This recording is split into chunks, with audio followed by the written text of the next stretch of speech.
Um, as I told you, I was born and brought up in Afghanistan. I was born in 1993, Kunduz, Afghanistan. I did my schooling there. I did my right after I finished my school. I did my English literature bachelor degree at the same time because Kunduz is a very conservative country, a city. Sorry, you don't have much to do, so all you have to do is drown yourself in the studies as much as you can. So at the same time, I was doing midwifery and medical school and English literature. As soon as it was done, I left Kunduz for Kabul and then applied for ICCR India, and I did my BBA in Garware College of Commerce in Pune, India. Okay. So I was in India for 3 years. Okay.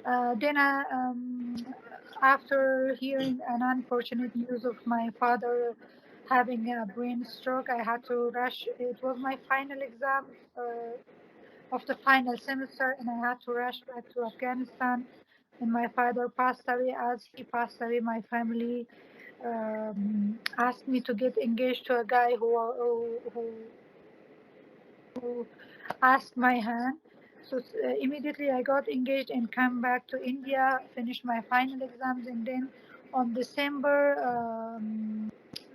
at the end of the December 2015, I moved back to Afghanistan, Kabul, and married on February 5th, 2016. And from then I was the one, uh, the rebellious one of the family who never gave up, and I was clothing as a boy until I was 13. I was as a boy because in Afghanistan, if you wanted to roam around freely and do whatever you want, you had to change yourself as a boy. And my father wanted me to experience everything as it is. So he when I was an infant, he decided to make me wear boy clothes. So that's also an experience of my lifetime. After I came back and got married, and I got pregnant with my first child, and I started my activity from home with a campaign, hashtag Where is my name? Well, as you said, Taliban 2.0 is quite different from Taliban in 1993. You know, the difference is that back then we didn't have smartphones. Back then we didn't have the technology that we have today. So that's definitely a big change. Back then, whatever happened stayed in Afghanistan, inside Afghanistan. It was quite hard to report. It was quite hard to document whatever happened. It's just stories that my parents tell me, or few which I remember from the last years. But right now we are seeing we have access to social media. The Taliban has access to social media, to smartphones, to everything, to news. Um, there are a lot of things going on right now, which it's hard to differentiate, like the videos, the news, everything. Right now in Afghanistan, since Sunday, um, you can only see controlled news in the inside media because they have to also care for their life, and also they don't want to like let go of the little freedom they have got, so they have to do accordingly in order to survive. We saw women coming on the TV on the second day. But then now, if you check the Twitter, the same woman who was reporting on the street today was beaten by by Taliban. Today the same girl has written on her Twitter that Taliban didn't let her um, record the today's protest, and then her colleague was beaten, the camera was taken, and that she said that she's feeling heartbroken, and she thinks there is a big gap between Zabiullah Mujahid, the Taliban spokesperson's words and actions, and now after each passing day that things are changing. Um, whatever Taliban spokesperson said on the first day of his appearance, definitely going to change in the upcoming days because the situation was different. They had the shortage of resources. They had the shortage of people in order to run a government, right? So I have been hearing news that they're searching for a reporter, a very famous reporter, Bilal Sarwari, has written on his Twitter that Taliban is searching the MOD list of pilots. Okay. Now we are not sure that why are they searching for this list and why are they looking for those pilots? Maybe military pilots. Maybe they are going to use them or they are going to like kill them. There are two things. So you cannot uh, guarantee anything they have said. I just hope that whatever they have said to be true because if that's true, I would be more than happy to stay in my country to continue my work because I never ever wanted to leave my country, my homeland. If I wanted to leave my country, I had the resources there before this collapse. Right now, I'm stuck and I'm scared for my kids' life. But before that, as I'm an entrepreneur, I have multiple, I owned multiple businesses. So I could have at least taken my family out, but never thought that this day will come and we will be so shocked. We will be like, how do I say like right now we are living in a nightmare of, and I'm not sure what's going to happen each passing seconds, and that has made me worried, and I haven't slept well past days, just trying to take my kids out, and I don't see any way of doing that. So that's also everything is unknown, and you can't trust anything they say on the news. Since how many years you are running your business and working as an entrepreneur in Afghanistan? Yeah. Even on 15th of August, when Kabul collapsed, I was working. My staff was working. We all started a normal day. I was at the National ID office to take my youngest child's ID card to apply for passport for her because after fall of Herat and Mazar, we were warned that we only have 3 days, which Okay. would be like on a Wednesday. But we didn't even get a day, one day, to at least take our families out. And I was at the National ID office when I got a call that it's over, Taliban has taken over the Kabul, just run. Mhm. And that was when it So started. I had to, when yes. they surrendered Kabul, I will say surrender because there was a statement of Ashraf Ghani. He was addressing the locals of Afghanistan on national TV at that time. And in his message, he clearly said that we will not bow down against Taliban. We will not do anything, and we will stand by our citizens. Will obviously will resist whatever is happening. But just the next day, it just took 24 hours to contradict the statements. He left. So, I don't like. I will exactly. just yes. I will just follow the reports and state few of the facts that Twitter has been telling us and all the world news has been telling us. So the news is coming like he flew with cars full of cash, took a helicopter. Yes. Now is in Dubai. Yes. What So do you what do you say about that? exactly, that's what I was going to say. That after Ashraf Ghani's statement, we were relieved that at least we have 2 to 3 days until he announces his resignation and the interim government will be announced. So that will give us some time to at least take our families out. Even till then, I wasn't ready to leave. I just wanted to secure my You kids. think there was enough time with your president to clarify a lot of things to locals and then do it? I think as a leader, when you take a country's leadership, it's your job, do or die. When our national army is being sacrificed on the front line, then you're no different from this. Your blood is not red, I mean more red than our national army, right? When they are sacrificing their thousands of our young men sacrifice their life for him, for his government, Yes. for this government, and then he has no right to betray us and to abandon us like this. He should have accepted the death, but he shouldn't have left us behind. But he didn't.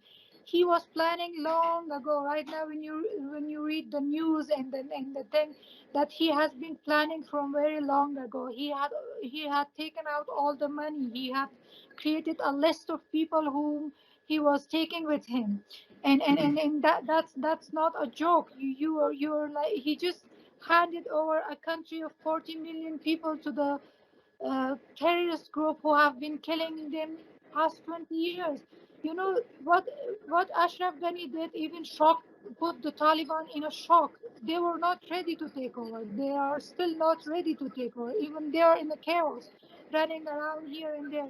The reason they have personally, I think the reason they have announced national amnesty is because they're still um, struggling to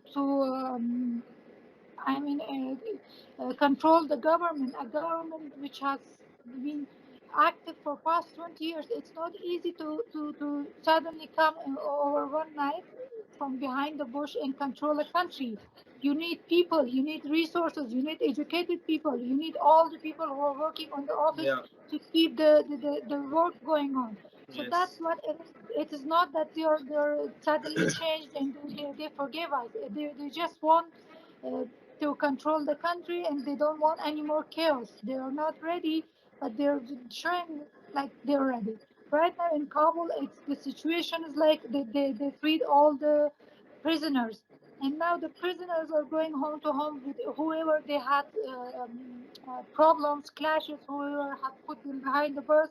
Now they are going after their enemies. So you understand what I'm saying? Yeah. Yeah. Now Yes. Yes. Yes. The Taliban themselves are in the middle of crisis, and they don't know what to do. They're trying their level best for now to have the control, and then they will decide what will happen. Once the international community is completely out and the news channels are controlled, there will be no reporters on the ground. Then you'll hear the real things happening in Afghanistan. So, being an activist, Nilofar, there's a question like you must be active in a lot of politics that concerns youth. Am I right? Yes. Yep. So what do you think? Like, I want to know your perception. Do you think it just happened suddenly, or it was like a total foolproof conspiracy of the last 4 to 5 years? No, the conspiracy of the president, he was ready. He and his team. See, we didn't had a good government before. I was the one who was always questioning the government. But then, again, when it comes to national interest, we have to support the government, the free government, which we had Yeah. past 20 years. We were not ready to trade Ashraf Ghani for Taliban, even though he was the worst president of the history for us. He knew what's going to happen, and he didn't only betray us, he betrayed his closest people who was working with him. He betrayed the politicians who were the jihadis, the politicians, the commander of chiefs, I mean, the commanders on the battlefields. He, how should I explain, like, whatever happened in the past month, in the past 20 days, the sudden collapse, everything, he was planning that. And then suddenly left us in the middle of this chaos and ran away. It was not the first time. Ashraf Ghani's family was corrupt, but then, as I told you, when it comes to national interest, we have to support our Yes. government. We can't support the Yes. terrorist group. Unfortunately, mm, I can't even express the amount of anger, the amount of betrayal we are feeling. Right now, I'm stuck. Even right now, if I'm talking to you, my future is unclear. I'm not sure what's going to happen. I do want to believe that Zabiullah Mujahid, whatever Zabiullah Mujahid said, is true. They're going to keep their word. But past 20 years experience shows that I cannot trust that in my life, my family's life, and thousands of other activists' lives are in danger. I can't hear you, Nilofar. Hello. Yes, your audio is muted, Nilofar. Hello. Yeah, just give me one Yeah, moment, yeah, please. yeah. I can hear you.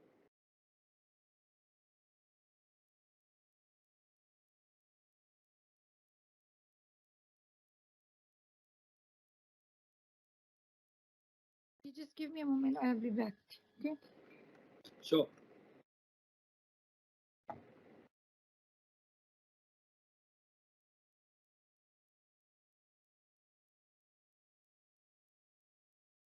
You don't have, as a mother, you don't have any right or anything to prove that the child is yours. Here, we started our advocacy. Then we did a lot of things. Like I started my work with my husband in the Institute of Peace, Media, and Good Governance as a deputy head, and then we had Afghanistan's first women festival, successful women festival, which was a success. We had 17 women out of 6,000 applications. We chose 17 women from different sectors. And then we had the Best Managers Award, which was the same. But the first one was only for women. The second one was for managers in all Mm-hmm. categories, men and women. Yes. Then Afghanistan Asia Times is a newspaper run by my husband. He is the founder, and then he gave me the responsibility of that. So I have been in the media as well with that with Asia Times. I guess we lost everything. Yes. More than 400 women working for us all over the country. They will be weaving the carpets with hand. The carpets would be exported to all over the world. These are all right now. When I'm talking about my work and my experience, I feel like I'm in a nightmare. That suddenly all of these works. I used to work with last year with my third child, the one who doesn't Yes. have a passport. I was pregnant and I got COVID-19 very badly. And right after recovering from COVID, we were working like 16 hours a day. And after COVID, whoever have experience, we feel very weak and Yeah. it's hard to work. I was working when I was pregnant, and that was the time that we were busy with the welfare work. And we would go out in the morning every day. We had distribution for more than 1,500 people, families. And I have worked in such ways. I have worked hard, and it's all gone. And now it seems like a dream. So do you think there's a slight chance of like 10 to 20%, like there's chance like like locals will support the resistance and it will grow and Taliban will eventually crack down or fall, whatever the word we can use. To be honest, I'm not supporting anyone right now because I have my heart is broken and I don't trust anyone. The only thing I want is that I don't want any more bloodshed. If you would have lived in Afghanistan, if you would have experienced what I have experienced, you would have known that there's no use of more bloodshed. Because if it would have worked, then why are we in this state? While we had all country in our hand in the same army we had, we couldn't survive, or at least the army was sold. How are we supposed to fight, and who are we supposed to fight for? Personally, just look at me. I was someone who, I'm telling you, I never ever thought of leaving my country behind. I always used to say that why should I invest my money outside the country while my country needs me? Why should I not spend the money here and let my country, my people to earn for themselves instead of going? I could have easily invested this money into any country and live very luxurious life. But then I choose to stay in Afghanistan because 400 women were earning for themselves through me, through my work. and that meant a lot for me. And right now, their future is uncertain. My future is uncertain. Even if whatever the Taliban says is true, that women can work this and that, do you think that the loss, we can revive the loss? No, we can't. Already, mm, whatever I had given, the money I had invested is it's gone. And she is such a beautiful soul. I saw her in the clip I feel bad last for time. her. Yeah. Yeah, I feel bad for her.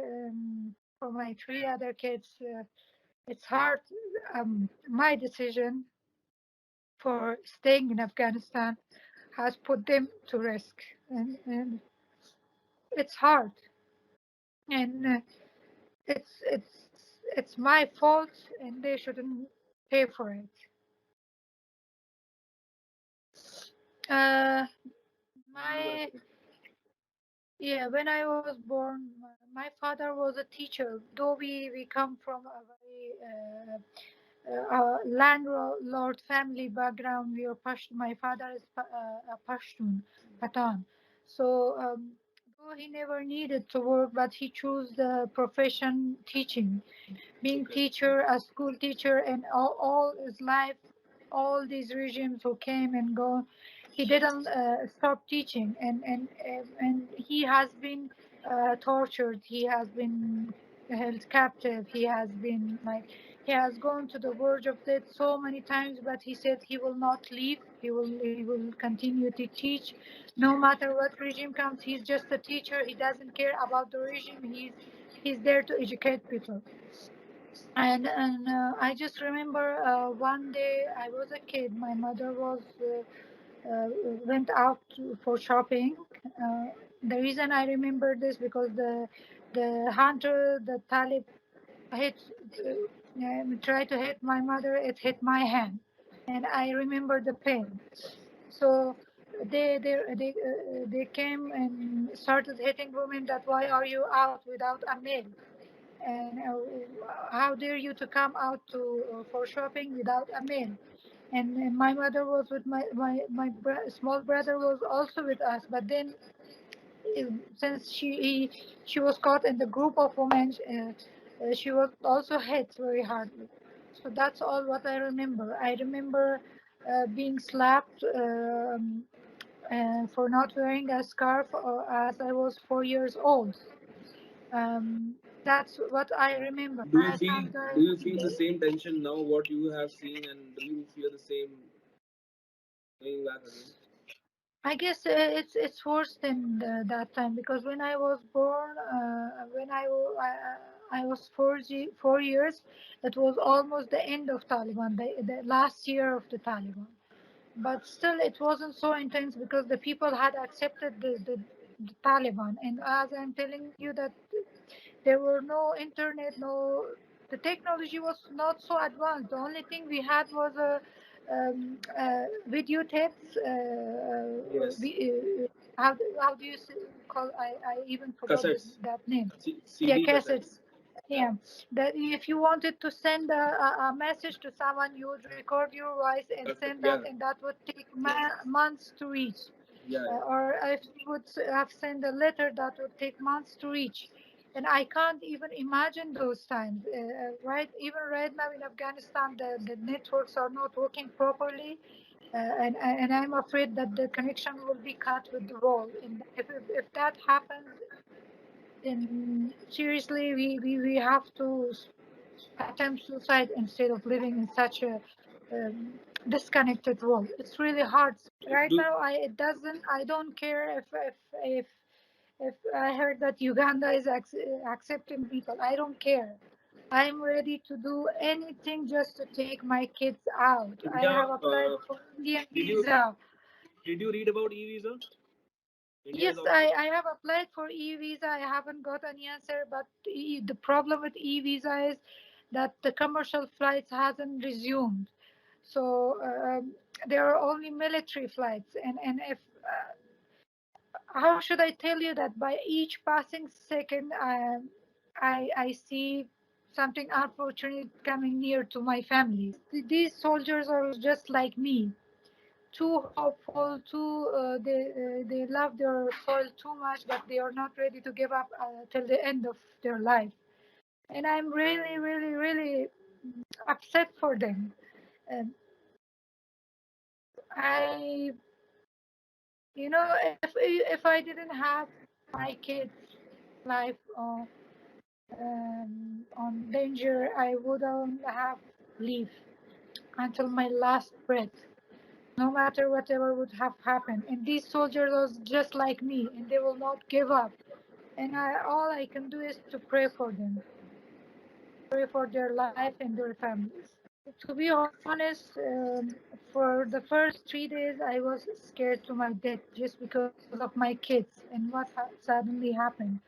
And after 3 days, I decided that that's enough. I will not keep quiet. I might get killed, or I might not even get killed. I might survive. Who knows? But then it will be a coward of me to not speak out. It's easy to raise your voice when you have all the freedom of speech, and it's times like this that you have to speak out and you have to raise your voice.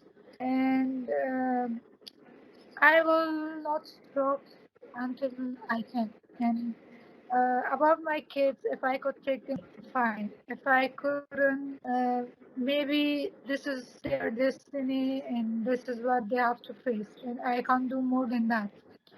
And I will speak like I'm talking. It's only me. There are thousands of others like me who are broken, who have worked hard and now left behind with no hope. So I don't know. Right now, I don't know what my mind is numb, but all I'm feeling that is to speak out. That's all I can do for the girls who trusted me, for the women who are looking for me. The least I can do is to speak to the media, to tell the truth from my side, from my Yeah. perspective, and that's the only thing I can do. Do you think now, from now on, things for males and females would be very different? See, there are In in in, females. in, There, in what no, no. males in what males would call normal, that might not be normal for you. Um, there are females as well who are going out. As I Okay. told you, they're losing the strength for now. Yeah. As someone who has experienced Taliban and in this government who has survived so many, at least Yeah. 3 attacks, and who have been on the hit list of the Taliban, I know what's happening. I am on alert because I think of the Yeah. future. Because you have The been only raising thing I voice. haven't thought was this collapse, and Hmm. that has made me more alert. My friend is a female producer on Tolo News. She's going to work. She has to. She's arranging interviews. She's because she's behind the scene, and she's doing everything she can.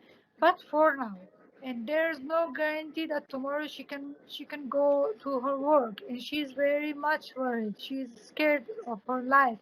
But as her duty, she has to do whatever she's doing. As my other activist friends who went to protest today with the flag, there are different mentalities. Some people can't see the danger coming. Some people are too blind, like I was, that they think that there is still hope.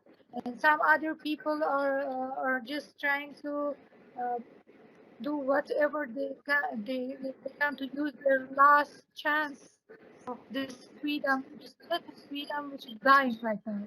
So this is what's happening. The only message I have is that I wasn't a government employee, nor I was working with any foreign country on any project. I was a normal Afghan advocating for my own people, and that was my right. That is my right. I was working hard to earn every penny I have earned, and now which is lost. So there are thousands like me which shouldn't be bothered. Please leave. Let us leave. If there is any chance that we could live in our country and continue our work, if you can assure us we will not leave our country, and we will stay till our death. Doesn't matter if you ask us to work with Islamic hijab. My hijab is Islamic. I have never walked on the street without a scarf. That the hijab is not my problem. My only problem is that let us work. Please do not limit girls. Please let the education right to be as it was. It's really hard for us to go back. If you don't want any resistance, you have to like develop and adopt the current progress of Afghanistan. And that's the only way to have a good government and in a long-term government. That's it. And yeah, from through your TV, I want to thank every Indian classmate of mine for reaching out, every friend who have reached out. You can take the If I names if you want. survive, You are yes, open to take the names if you want. yes, my friends We Shelly, can, yeah. Jane, Shubh Bajatya, Jane, my friend Anirudh, Bidwai, my friends.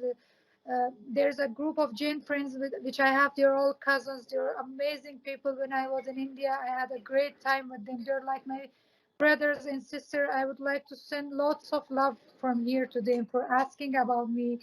My former colleagues in India, Mr. Rahul Bambri, who is a very well-known businessman who runs restaurants like Roo, like Sky Saucer and all. Thank you so much for being worried about us. I appreciate that. At my last moments, I remember you all, and lots of love and gratitude from me. If I could get out and if I survive, I will for sure come to India, meet my friends, which I haven't met since 6 years. We had plans to meet this year, but unfortunately, it didn't happen. If I survive, I will come for sure. You're always welcome Pune, here. Delhi, Indore. I have friends there that they're worth $1 million, and I would not trade them with anything. And seriously, in such hard times, these messages really overwhelms me and makes me remember my good times. And I don't want to forget my classmate Abha Deshpande, who's always texting You me. can take all the names if you want. Right now I don't remember, but then the names which are coming. You can specify To your be batch honest, and your college. You can specify your batch and your college name, then you can pass on a message. Yeah, I was. Um, it was our batch was like FYBBA, SYBBA, first year, second year, like that. But in Garwari College of Commerce, uh, um, uh, I would like to send my love to Devi ma'am, who is such a good person who helped me a lot. She's the head master of the Garwari College GBA batch, and she was always helpful. And I wish to once again visit my college, my Pune, where I used to live, if I could. But right now, this is my life. I keep leaving my life behind, and I have to move on. And maybe this is another phase that I have to leave everything here behind. Uh, I don't know. It's hard to digest. So I wish you all the best, Nilofar. Thank you. All the best to Thank your you. kids. Please take care Thank you and so stay much. in touch. Yep. Hopefully, we'll do more things like this. Yes. Wish you all the best. Thank you. Bye bye.